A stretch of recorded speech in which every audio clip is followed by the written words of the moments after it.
I am legit excited about this book, The Firekeeper's Daughter. I bought this when I was at the Museum of the Cherokees in Cherokee, North Carolina, a couple days ago with my mom. And look at the cover art. Like, is that not beautiful?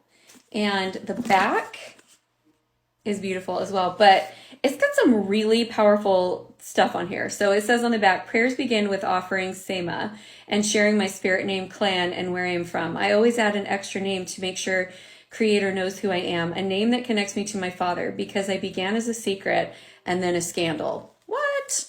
Like, it looks really good.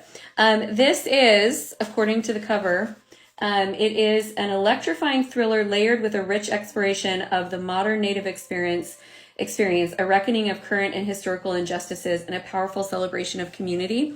So one of the reasons why I'm really excited to read this book is because my great grandfather grew up he was in one of the Cherokee boarding schools.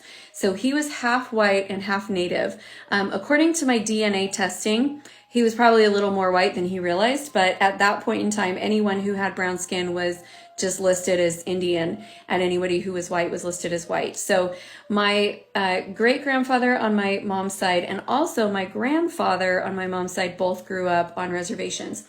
My great grandfather, though, was part of that generation where they were sent to boarding schools, where the desire to have anything to do with their native culture was like systematically taken away from them.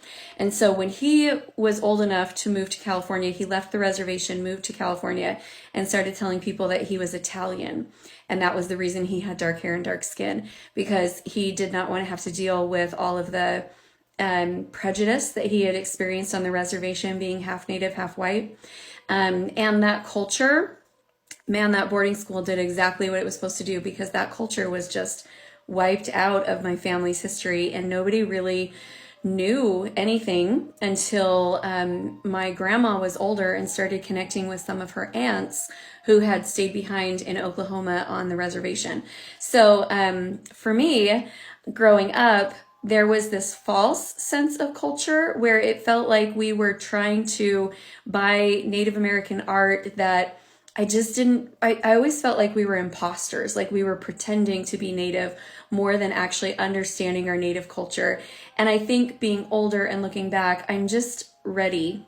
It doesn't feel anymore like an imposter thing. It just feels like a curiosity of wanting to know this grandpa who I knew. Like I remember my great grandpa and I remember my grandpa, and I don't know anything about that side of their lives because they didn't really talk about it. So I'm excited to read it.